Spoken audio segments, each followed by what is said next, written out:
Are you ready, Coach? What's up, Kalani? Good afternoon, gentlemen. I thought I'd be a little bit more formal since you guys didn't give me any makeup today, so this is me without makeup. You You're don't upset you need didn't get makeup. Well, I wanted some thinning makeup, but you know. You're taking a stance. Still in Kalani. development. We're going to have a Kickstarter. I have about 8 pounds left to gain before I go through my New Year's resolution. So. Well, first of all, happy holidays, man. Merry Christmas, Happy New Year. You get an early Christmas present of sorts and a new offensive coordinator, Jeff Grimes, who you were very excited about.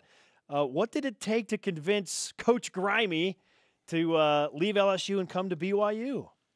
I think, well, Coach Grimes was here already before, you know, so he knows everything about BYU and had a child born in Provo, so there's a connection there, and the years that he spent here, I think being able to mentor a lot of young men and the experience that he had, it wasn't really that hard for me to sell, you know, so I think he's ready for this opportunity and the challenge, and you guys heard him in the press conference, and I think he's a perfect man for the job, and really looking forward to his leadership and mentoring. So he's got a great reputation in college football as a coach, and just the love for his players is something that I really appreciate, and looking forward to him taking care of the big uglies and you know, building everything from the O-line out. And so I look forward to our offense this year and with him at the helm.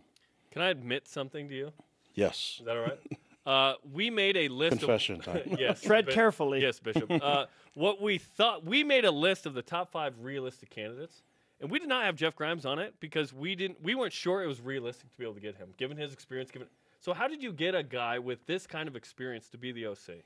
Well, I have to give a lot of credit to Tom Homo and our administration, and seeing the value it would take to get a guy from the highest level in college football to come here to BYU, and so it took a lot of work for them to buy into it. But after meeting Coach Grimes and the whole process, I think it all worked out really well, and it's a good mix. And so I thought most of the credit goes to our administration and to our athletic director for making this happen. Thanks. I feel so much better. Well, when we brought that up with Coach Grimes, he said, shame on you, for not putting him in the accountability. top 5. I can already tell he's that guy. Yeah, that's awesome. What were your conversations like with Coach Grimes during this whole process? And you said that it was the longest you had talked to somebody on the phone since 9th grade. Yeah. What was that conversation like? Well, it was just a lot of good talk about football, you know, and it was really easy. It wasn't like I had to go through a checklist of things to talk about. The conversation really flowed, and I didn't plan on him telling everybody that I said that I haven't been on the phone this long since 9th grade. And so there's somewhere out there that, and keep in mind that in 9th grade I didn't do much of the talking. I just listened, right? I was a good listener. But in this case, we were able to communicate back and forth about BYU specifically and the program and the young men that he got to coach, and those young men still here, you know, and I think that he's really looking forward to getting to know our team, and really appreciates the fan base. We covered a lot of things in that time, and it was a really cool conversation, and we had a series of them, so it was nice to get that done, and it just seemed really really genuine and easy. This is the first early signing period for college football. Coaches have been clamoring for it. They got it. Do you like it? How do you feel about it? Yeah, there are mixed reactions. I do. I like it. I think that it allows us to get these young men in the program and start working on the next phase. Some of them going on missions, others getting admitted into school. So I think more than anything, just it's easy for them to just relax now and enjoy the holidays, you know. And I think that's otherwise the pursuit of recruiters just never stops. And you'd like to think that maybe they would respect a little bit more of the family time, but it doesn't, you know. So with these young men, they can just relax and get fat like their coach is going to be, and enjoy the holidays and have fun, you know. And like that's what it's supposed to be. The focus is supposed to be on family and enjoying time together. We'll get into the specifics of the 13 new signees with 2 of your assistant coaches, Ed Lamb and Elisa Tuiaki, coming up. We're going to discuss all 13 return missionaries with you in segment number 2, but I mean, this class will officially be completed in February, so there's not finality until that first Wednesday in February. But with 13 guys in today, how does that change the next 6 weeks or so for you? Well, a couple things. I think you get to know the 13 that signed. I think between now and February, because we'll still announce them in February, and you get to know them a little bit more. I mean, I think right now our fans don't know a lot about them except for what's in the press and with their highlights. But what we're going to be able to do in the next month and a half or so is just kind of tell them about how they're great fits for BYU and get to know them better. And then on the other side, we can really focus on recruiting those other young men that are going to fill out the rest of this recruiting class. And I think it just makes things a lot easier, especially with travel and everything. You know, just being able to get more recruiters and in the mix. You know, I have to give a shout out to all the fans and BYU people that have helped us recruit, because a lot of our signees came through referrals. And so, you remember when I got the job, I asked everyone to speak up and let us know where the best athletes are that would want to be at BYU, and I appreciate all the referrals, and it makes our job a lot easier. So keep them coming. I thought you were a little crazy when you said that, to be honest. But the fact that you are signing guys that a little bit of came crazy from that, is good, right? A little bit of crazy good, but too much crazy is terrible. Yeah. Okay, you had some unique challenges with this recruiting period. One, you didn't have the season you wanted, so that's one thing. Mm-hmm. And then two, you have a different offensive coordinator. The offensive staff's in flux. How is this maybe different for you?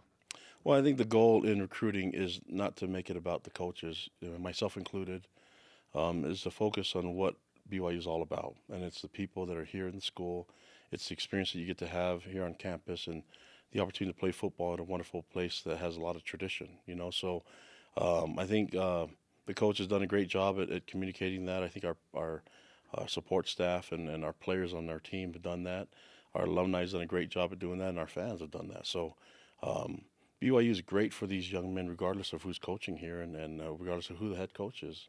And so I feel really thankful for that, but I also want to make sure that we focus on the young men and decide what's best for them. If BYU is a great fit for them or not. And I think that as you start, if you're so focused on selling rather than what's the best fit, the worst thing that could happen, I said this in the press conference earlier, is that a young man goes to a school that he wishes he would have been somewhere else.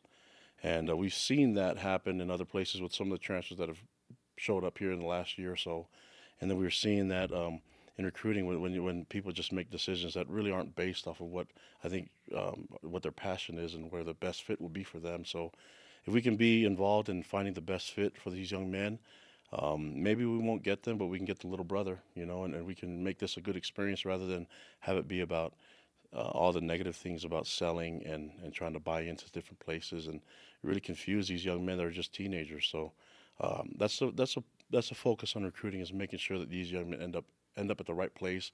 It'll do better for our program, and it'll do better for them individually. BYU head football coach Kalani SItake with us on BYU Sports Nation. This is hour number 2 of our early signing day special. Kalani, with the offensive staff in flux, I was gathering from conversations with different coaches that Jeff Grimes has already had an impact. And that's an interesting dynamic to be in, because he wants to do well for LSU and finish out strong there in their bowl game against Notre Dame, but he also wants to get going with BYU. What kind of an impact was he able to have on the early recruiting period?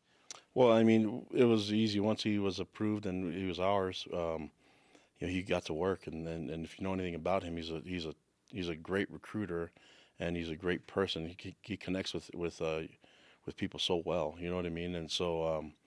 I'm a guy that hates being on the phone. He kept me on the phone for hours, so he did that, and I'm pretty sure he connected with these young men in recruiting and their families, and I think he had a huge impact in recruiting. But he also understands BYU. It's not like he's brand new to it, and so he has the experience and the background being here before. How would you characterize this group of 13 guys you signed out of high school, 2 of which, by the way, are return missionaries and will enroll in January, which is interesting, but I noticed 5 offensive linemen in there. Yeah, and I think with the some of the guys that are coming in, there's some swing guys too that can play D-line or O-line, and so we'll kind of figure that out. But I think if you look at, it's a big group, literally like a big, strong group. I mean, there's a lot of Corbin Kafusi won't be the only one that's towering over everybody now. That we have a lot of big size and long levered guys. I think it makes the field a lot smaller, and we can cover a lot more ground, whether it's in the skill position or a O-line or D-line spot. Not a lot of skill positions in this class and the return missionaries. Do you feel like you have enough of those in the program right now? And then looking also at what we have returning, you know, I think we'll take advantage of the next signing day, and keep in mind we still have a couple more days where guys can still sign, and so we'll still have a couple that may be some surprises we'll see, and we also have a few that we're working on for the next signing class, signing day, which in February. So yeah, I don't know how it's gonna show itself, but I think things will get a lot easier once we get there, and I'm really glad. I thought the early signing day went really well for us.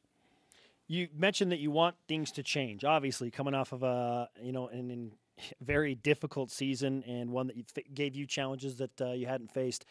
What types of things are you looking to change? And as you move forward, how do you want it to be different? Well, that's like that's a hard question to answer in one response. But I think the main thing is the leadership that Coach Grimes will have, and I think we'll just buy into his vision.